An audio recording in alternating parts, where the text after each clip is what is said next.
বন্ধুরা সবাই কেমন আছো? বন্ধুরা আজকে তোমাদের আপন মায়ের সাথে রাতে কাজ করার অসাধারণ একটি সত্য ঘটনা বলবো।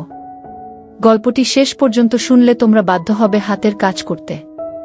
না হলে সবাই আমাকে কাজ করে দিয়ে যাবে, আমি বাধা দেব না।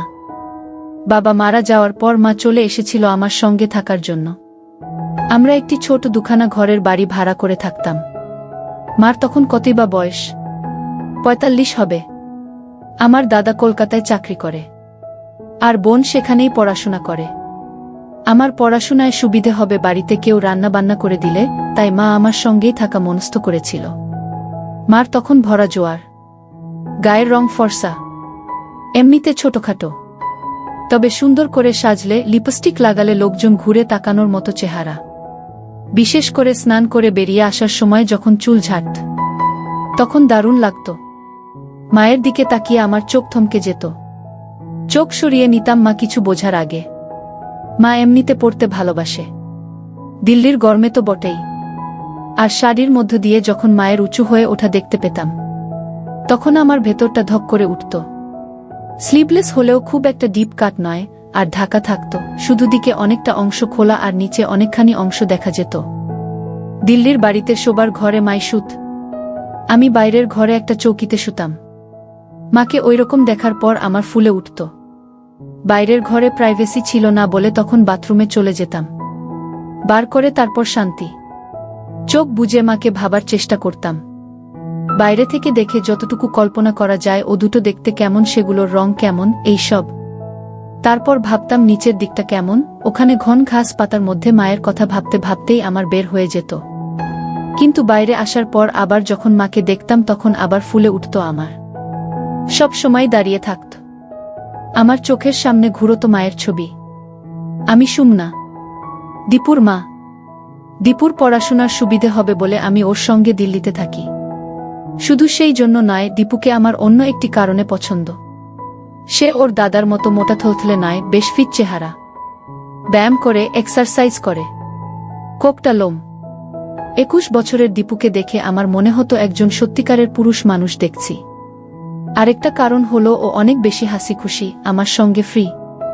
তাই ওর কাছে থাকতে আমার ভালো লাগে, ওর দিকে তাকিয়ে। বিশেষ করে দীপু যখন বাথরুম থেকে চান করে তোয়ালে পরে বেরিয়ে আসত, তখন যে আমার কিছু হতো না সেটা বলবো না। আমার কোনোদিন আর কোনো মর্দের সঙ্গে সুযোগ হবে না, এটা ধরেই নিয়েছিলাম। কিন্তু মাঝে মাঝে ইচ্ছে করত দীপু আমার হাত দিক। এক এক সময় স্বপ্ন দেখেছি দীপু আমাকে ওর হাত দিয়ে আমার দুটো শেষ করে দিচ্ছে। কিন্তু পরক্ষণেই ভেবেছি সেটা কখনো সম্ভব নয়। তবে নিজের লুকিয়ে রাখার চেষ্টাও করিনি, তাই বলে সালোয়ার কামিজের বদলে শাড়ি পরতাম। সালোয়ার কামিজে একটা সুবিধে হলো ওড়না না পড়লেও হয় বাড়িতে, আর তখন বাহার দেখানো যায়। কিন্তু আমার ইচ্ছে হলো দীপুকে আমার দেখানোর, আর তার জন্য শাড়িই ভালো। নানা ডিজাইনের অজুহাতে অনেক অংশ দেখানো যায়, বিশেষ করে কাছের জায়গাটা যে অনেকটা বড় সেটা আমি জানি। সেগুলো দীপুর চোখের সামনে তুলে ধরার জন্য শাড়ি বেস্ট। আমার মনে হতো মার দরকার, এখনই তো মার পূর্ণ পাওয়ার বয়স। আর মনে হতো আমি মাকে সেই দিতে পারি যা পেলে মাও খুশি হবে, কিন্তু যেটার কোনো সম্ভাবনা নেই জানতাম।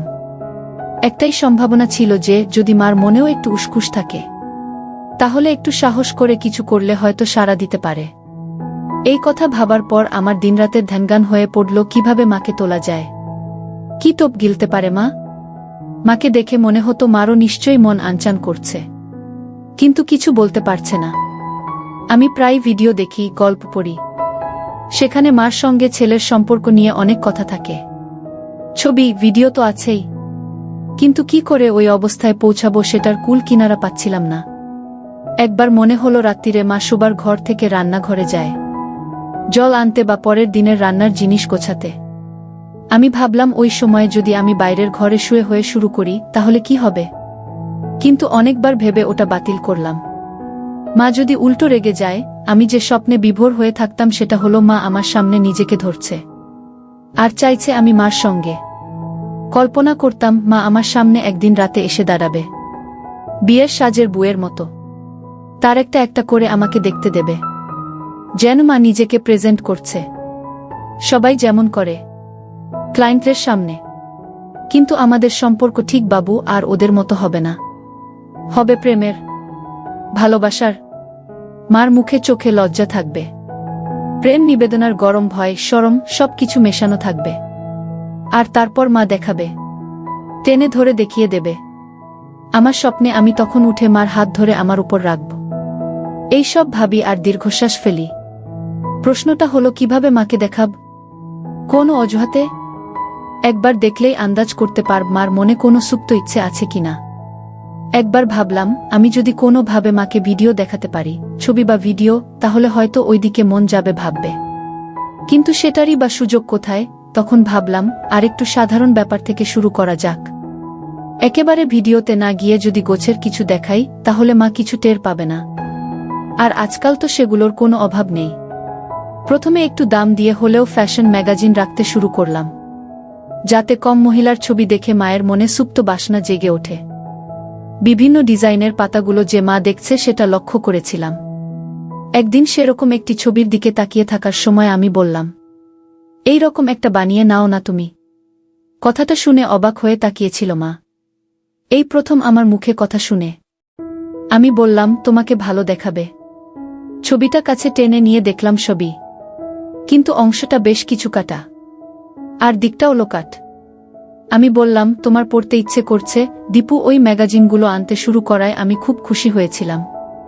হয়তো দীপুও আমার দেখতে চায়, কাছে আসতে চায়, একটা অজুহাত খুঁজছে এমন মনে হয়েছিল।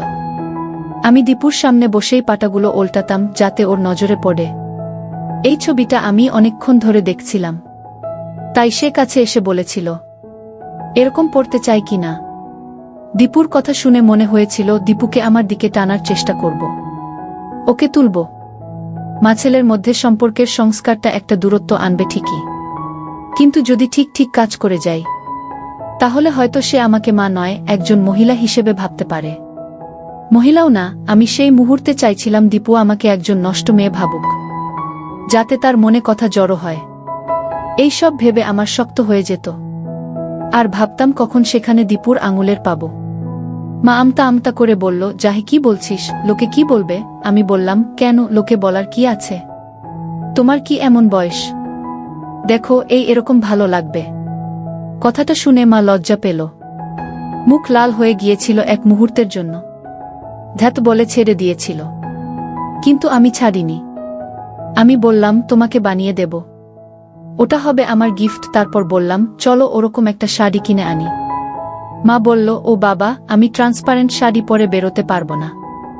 আমি বললাম, ঠিক আছে, বাইরে পড়তে হবে না, কিন্তু তুমি একেবারে সাজবে না, সেটা হয় না। তুমি একটু সাজুগুজু করলে তোমার মন ভালো থাকবে।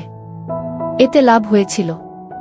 একদিন মা কাজ করতে করতে হঠাৎ বলল, আচ্ছা দীপু, আমি খুব মোটা হয়ে গেছি না? মা উপর থেকে সরিয়ে আমাকে দেখানোর চেষ্টা করছিল, গলা একটু আটষ্টতা। বুঝলাম মা অনেক ভেবে এই প্রশ্নটা করেছে, হয়তো আমাকে তার দেখাতে চায় এই কথা বলে। কারণ তখন নিচে উদ্ধত দেখা যাচ্ছিল, একটা পরিষ্কার দেখা যাচ্ছিল। আমি বললাম, না মানে কেন বলো তো? না রে, কেমন একটা থলথলে হয়ে গেছি। ম্যাগাজিনের মডেলের ছবি দেখে তোমার এই কথা মনে হচ্ছে? মা মাথা নেড়ে সায় দিল। কি করি বলতো? কি আবার? এক্সারসাইজ করো, ওটা তো জমেছে, চলে যাবে। কি এক্সারসাইজ করব বলতো? আমি ওই জিম টিমে যেতে পারবো না। ঘরে বসে কিছু করলে কমবে, ঘরে বসেই তো আমি এক্সারসাইজ করতে পারো তো। এই বলে ভাবলাম একটা সুযোগ নেই। বললাম, কিন্তু তার জন্য অন্য জামা পরতে হবে, পরে তো আর ওসব করতে পারবে না। কি জামা? আমি সাহস করে বললাম, তাহলে পায়ে শাড়ি জড়িয়ে যাবে না? কথাটা উচ্চারণ করার সময় আমার রক্ত গরম হয়ে উঠেছিল। আমার হাত রেখে মার দুটো দেখানোর ভঙ্গিতে বললাম, এগুলো শক্ত করে আটকে রাখতে হবে তো। মার বোধহয় কথা মনে ধরেছিল, কাছে এসে বলল, কোথায় কিনি বলতো? আমি বললাম, এগুলো তো অনলাইনেই পাওয়া যায়, এখান থেকেই অর্ডার করে দিচ্ছি। বলে ল্যাপটপটা কাছে আনলাম, পাশে বসার ইঙ্গিত করে বললাম, এখুনি করে দিচ্ছি। মা যেন লজ্জা পেল একটু, বলল, না না, আমি নিজে কিনে নেব। কিন্তু কোনো দোকানে পাবো রে? দূর, কোথায় খুঁজতে যাবে? সব দোকানে পাবেও না, এখুনি হয়ে যাবে, এসো। শুনে মা কাছে এসে বসল। আমি অনলাইন স্টোরসের সাইট খুলে সার্চ করলাম। মডেলদের ছবি ফুটে উঠল, নানান ভঙ্গিতে পোজ করা। যেন খুব সাধারণ কথা বলছি সেই ভঙ্গিতে বললাম। মা একটু থতমত খেয়ে গেল এই ডিরেক্ট প্রশ্নে। তারপর আমার দিকে না তাকিয়ে বলল। আমি সুযোগ বুঝে একবার মার দিকে তাকিয়ে নিলাম। কোনো দরকার ছিল না, তবু মাকে বোঝাবার জন্য যে আমি মার দেখতে চাই। মা টের পেয়ে গুছিয়ে বসল, কিন্তু ঠিক পরের মুহূর্তেই মা হাত তুলে চুলে দিতে লাগল। আর আমি মার সব পরিষ্কার দেখতে পেলাম। তখন আমার গরম হয়ে গিয়েছিল। মা যে ভঙ্গি করছে সেটা স্পষ্ট বুঝতে পেরেছিলাম। মনে মনে ভাবলাম, দাদাও দেখাচ্ছি তোমায়, এই প্রথম মাকে প্রেমিকার রূপে ভাবলাম, তোমার ব্যবস্থা করছি আমি। আমি এবার আর চোখ সরিয়ে নিলাম না। যতক্ষণ পারি নির্লজ্জের মতো মার দেখলাম। একবার মার সঙ্গে দৃষ্টি বিনিময় হল, দেখলাম মা তখনও চুল ঠিক করার ভান করে মেলে ধরেছে আমার সামনে। আমি ইচ্ছে করেই ছেনালিপনা করেছিলাম। আমি চেয়েছিলাম দীপু ভালো করে দেখুক আর জানুক যে আমি সেটা উপভোগ করছি। আমি চাই দীপু বুঝে নিক যে আমার দিকে তার চাহনি আমার ভালো লাগে। দীপু যখন আমার দিকে হা করে তাকিয়েছিল, আমি আর চোখে দীপুর দিকে তাকিয়েছিলাম। দেখেছিলাম সেখানে একটা বলিষ্ঠ রয়েছে। সেটা দেখতে পেয়ে আমি আমার হাত আরও কিছুক্ষণ উপরে রেখেছিলাম। আমি তাকিয়ে আছি দেখে মা হেসে জিজ্ঞেস করল, কি বিশ্বাস হচ্ছে না? অত দেখতে হবে না। আমার মুখে কথা সরছিল না। বললাম, তোমার যা সুন্দর লাগছে না, একই কথা বলে যাচ্ছে শুধু। কোথায় আমার আরেকটু ভালো হবে সেটা না, একটু চাইছি এক্সারসাইজ করার কথা। আর ছেলে শুধু ভালো বলেই যাচ্ছে। ওরকম কথায় ভালো না বেশে, সত্যি সত্যি একটু সাজেশন দে তো দেখি। তারপর বলল, আচ্ছা শুনেছি নাকি নাচ প্র্যাকটিস করলে কমে? সবাই বলে বেলি ড্যান্সিংয়ের কথা, কমে যায় নাকি? আর নাচটাও শেখা হলো? কি বলিস তুই? আমি জানতাম দীপু লুকিয়ে লুকিয়ে ড্যান্সিংয়ের ভিডিও ক্লিপ দেখে, তাই এই কথা তুলেছিলাম। ড্যান্সিং শিখলে আমার দুটো লাভ ভালো হবে। আর দীপুকে দুলুনির নাচ দেখিয়ে আমার দিকে আকৃষ্ট করব। কোনো মেয়ে যদি নিয়ে কম কাপড় পরে ড্যান্সিং করে দেখায়, তাহলে যে কোনো পুরুষ ঘায়েল হতে বাধ্য। এর মতো নাচ পৃথিবীতে নেই। আর এতে কম পড়ার হাজার অবকাশ আছে, অজুহাত আছে।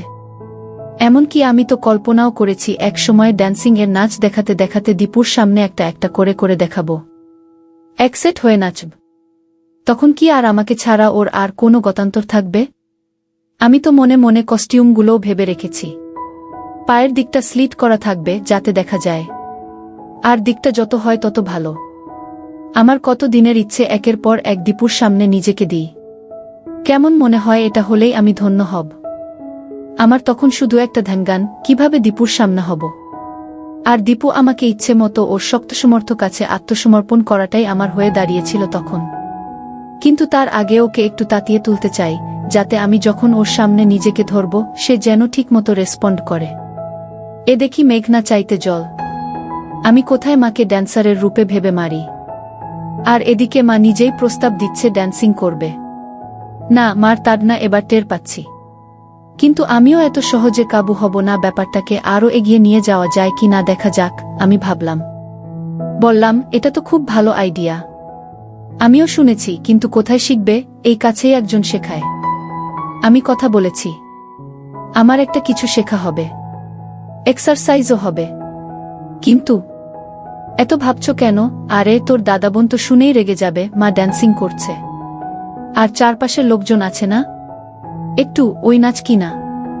শোনো, তুমি তো আর কোথাও পারফরম্যান্স দিতে যাচ্ছ না, কাউকেই জানানোর দরকার নেই। সেটাও ঠিক, শুধু ক্লাসের লোকজন দেখবে, আর কেউ না, আমিও না। মা তখন এগিয়ে এসে আমার বলল, ও আমার সুইট বেবি, অফকোর্স তুই চাইলে দেখাব। আমি ততক্ষণে ল্যাপটপ খুলে ইন্টারনেটে কিছু ড্যান্সিংয়ের ছবি সার্চ করলাম। মা কাছে এসে বলল, এই দেখ, কোনো নেই। মা দেখাচ্ছিল আর আমি দেখছিলাম। মার দিকে তাকিয়ে বললাম, তোমাকে কিন্তু হেভি লাগবে। আমার মা চোখ মেরে বলল। আমি অপ্রস্তুত হয়ে কিছু বলতে যাচ্ছিলাম। মা হালকা হেসে বলল, আমি জানি তুই কি ভাবছিস। আমি বললাম, আচ্ছা তোমাকে একটা জিনিস বলবো। মা রাগ করবে না তো? মা অবাক হয়ে বলল, না। কি রাগ করবে না বলো? আরে বাবা, করব না, বলতো দেখি।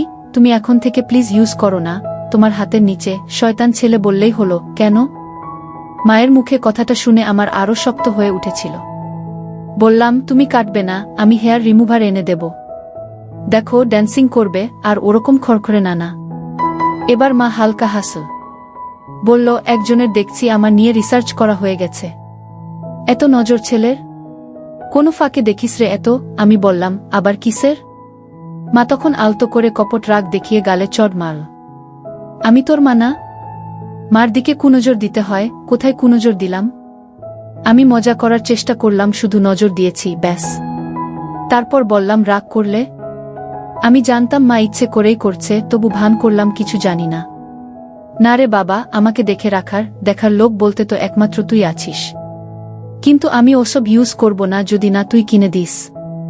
আমি এখনই নিয়ে আসব বললাম। আমি চাই না তুমি কখনো, তোমার ওখানের স্কিন খারাপ হয়ে যাবে, শক্ত খড়খড়ে হয়ে যাবে। তারপর গলা আরও নরম করে বললাম, প্লিজ দেখো, তোমার নিজেরই ভালো লাগবে। সন্ধেবেলা জিজ্ঞেস করেছিল, মা আলতো করে জানালো, হ্যাঁ। আমি ভঙ্গিতে বললাম, আর কখনো ওসব ইউজ করবে না।